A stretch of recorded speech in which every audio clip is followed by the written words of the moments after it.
திருவாரூரில் உள்ள மாவட்ட சுகாதார அலுவலகம் முன்பு தமிழ்நாடு சுகாதார ஆய்வாளர் சங்கங்களின் கூட்டமைப்பு சார்பில் 5 அம்ச கோரிக்கைகளை வலியுறுத்தி மாவட்ட தலைவர் ராஜ்குமார் தலைமையில் கண்டன ஆர்ப்பாட்டம் நடத்தினர்.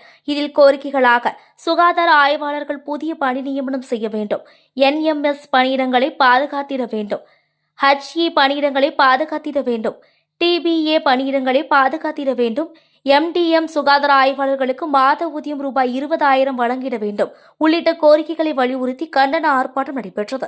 இந்த ஆர்ப்பாட்டமானது திருவாரூர் மாவட்ட தலைவர் ராஜ்குமார் தலைமையில் மாவட்ட செயலாளர் கலையரசன், மாநில பிரச்சார செயலாளர் முருகானந்தம், மாநில ஒருங்கிணைப்பாளர் சத்தியமூர்த்தி உள்ளிட்ட சுகாதார ஆய்வாளர்கள் சங்கத்தினர் கலந்து கொண்டனர்.